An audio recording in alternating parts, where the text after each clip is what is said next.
Angel भाग 1 काल्पनिक कथा. घड्याळात संध्याकाळचे 6:30 वाजत आले तसे सुजाताने काम आटोपत घेतलं. हल्ली रोजच घरी जायला उशीर होत होता. लवकर ट्रेन मिळाली तर ठीक, नाही तर गर्दीमुळे काही लोकल सोडाव्या लागत असत. तिला तशी लेडीज कंपार्टमेंटमध्येच ती बसायची तेव्हा अगदी बसायला नाही, पण आत्ता शिरून उभं राहायला तरी जागा मिळायची. पण हल्ली खूप हाल होत असत. ऑफिसमधून निघून स्टेशनला जाईपर्यंत 6:45-7 वाजत. मग गर्दी काही विचारायची सोय नाही. गर्दीमुळे जीव मोठाकुला येत असे. बरं, नोकरी तर करायचं लागणारच होतं. ती एकुलती एक, त्यामुळे वयस्कर आई वडिलांची जबाबदारी तिच्यावर होती. ती निघायच्या तयारीत आहे हे बघून ज्योतीने तिला बाय केलं. ज्योती दादरमध्येच राहत असे, त्यामुळे ती सहज 7:15 निघे. पण सुजाता अंबरनाथहून येत होती. अंदाजे 20-22 वर्षाची एज्युकेशन झाल्यावर एक फॉर्ममध्ये नोकरीला लागली होती. अजून 10-11 महिने झाले होते नोकरीला लागून. म्हणूनच संध्याकाळी होताच तिला आई वडिलांचे चेहरे डोळ्यासमोर येत.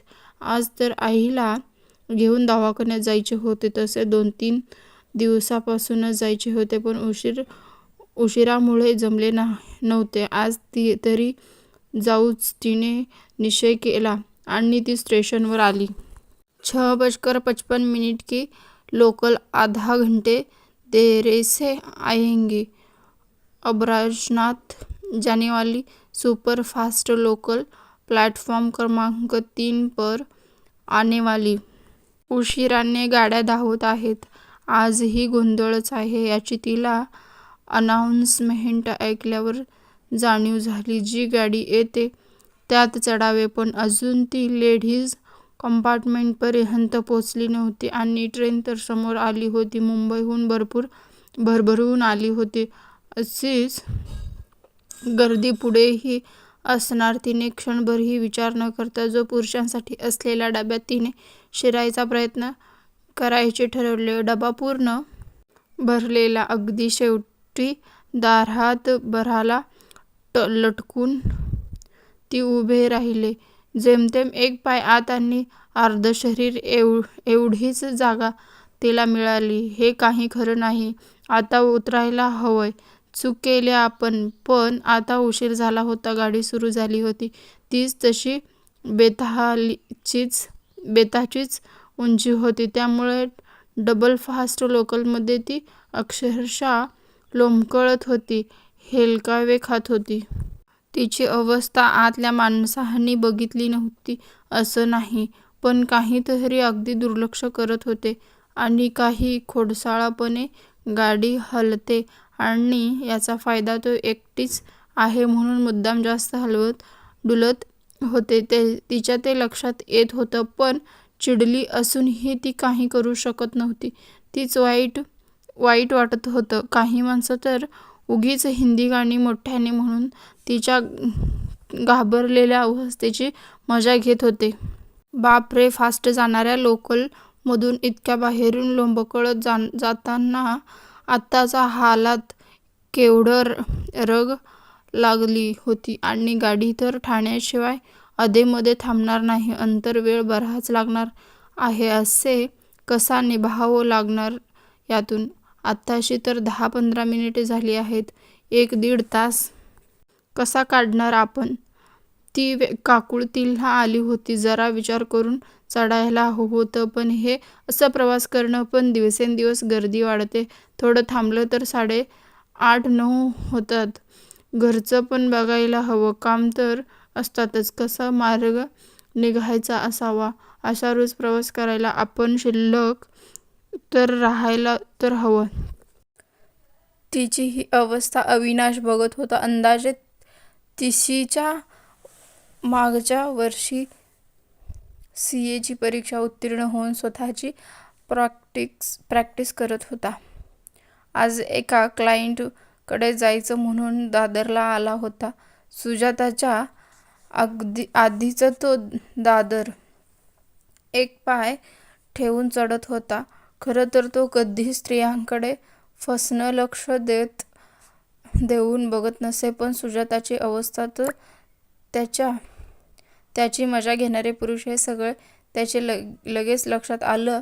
पण आपण कधी मदत केली आणि ही मुलगी आपल्याला ओरडली तर म्हणून तो शांत होता.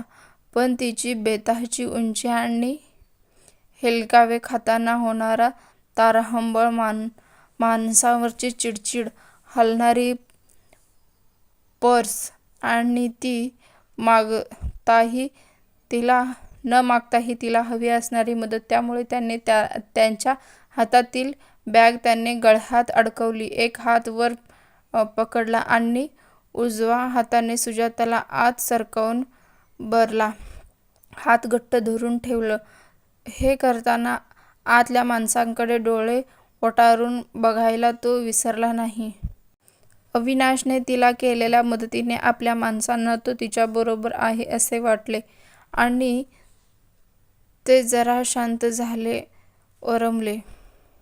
सुजाताला तर एकदम देवदूत धावत आल्यासारखे वाटले. अविनाशने बरला धावल्यामुळे तिच्या जीवात जीव आला. माणसांचा त्रासही कमी झाल्याने तिने जरा निर्धास्त होऊन अविनाशकडे बघितले. अविनाश तिच्याकडे बघून हसला. ती ही गोड हसली. उंचापुरा अविनाश, अगदी रुबाबदार. तिला एकदम आवडून गेला. चेहऱ्यावरून विद्युतेचा तेज होताच. तिने मनोमनी त्याचे धन्यवाद मानले. ठाण्याला गाडी थांबली, पण फारशी काही गर्दी कमी झाली नाही. फक्त आता जरा थोडा शिरता आले. डोंबिवली पार झाल्यावर मात्र आता त्यात बसायला जागा मिळाली. आज तुम्ही माझा जीव वाचवला, नाहीतर काहीच खरं नव्हतं माझं, सुजाता म्हणाली. अहो, यात काय एवढं, अविनाश हसून म्हणाला. आता अविनाशने तिच्याकडे नीट बघितले. थोडा सावळी पण खूप चुणचुणीत मुलगी होती ती. केस दाट, जाड वेणी, चेहऱ्यावर पट्टी, सुबक, कोणालाही आवडेल अशी. त्यालाही आवडली. इतकी गर्दी असताना नका चढत जाऊ गाडीत, रिस्की आहे ते, अविनाश म्हणाला. हो ना, पण काय करणार, घरी आईला दवाखान्यात न्यायचं म्हणून काही विचार न करता चढले गाडीत, सुजाता म्हणाली. कुठे काम करताय तुम्ही, अविनाशने विचारले. दादरला एक अकाउंटन्सी फर्ममध्ये आहे, पण जायला यायला फारच लांब आहे आणि आई वडील म्हातारे आहेत. त्यांना अशी काळजी वाटत असते का ते काळजी करतात ते आज समजलं, सुजाता बोलत होती. आपण नुकतंच बोलतोय, पण नाव काय तुमचं, सुजाताने विचारले. अविनाश सरपोतदार, राहणार अंबरनाथला, अविनाश म्हणाला. तुम्हीही अंबरनाथला, मीही अंबरनाथलाच राहते. माझं नाव सुजाता काळे. अरे वा, हे तर फार छान झालं, अविनाश हसत म्हणाला. ती सुजाता लाजली. काय शिक्षण झाले तुमचं, अविनाशने विचारले.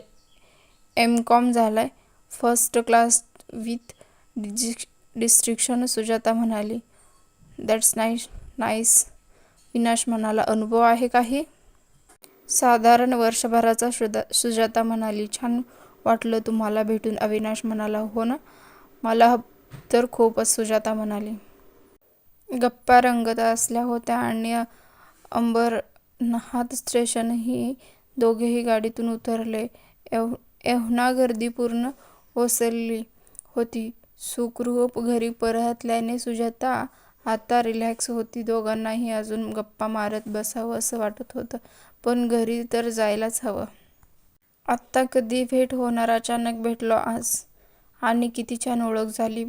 वाटलंही नव्हतं की अशा प्रकारे कोणी भेटेल, सुजाता अविनाशला म्हणाली. तुला चालणार असेल तर अविनाश पोतदार चार्टर्ड अकाउंटंट फर्ममध्ये जॉब करू शकतेस. माझी पण अकाउंटिंग फर्म आहे अंबरनाथमध्ये, अविनाश म्हणाला. काय, सरपोतदार अकाउंटिंग फर्म तुमची आहे सर, सुजाताने विचारले. मी खूप ऐकून आहे फर्मबद्दल. फर्मबद्दल? शुअर सर, मी उद्या सकाळी नक्कीच येईन, सुजाता अत्यंत आनंदाने म्हणाली. त्याने तिला कार्ड दिले, पत्ता नीट समजावून सांगितला. अतिशय आनंदाने ती समाधानाने दोघेही घरी निघाले. सुजाता जरा जास्तच आनंदली होती, कारण अविनाशच्या रूपात आज तिला जणू एंजलच भेटला होता.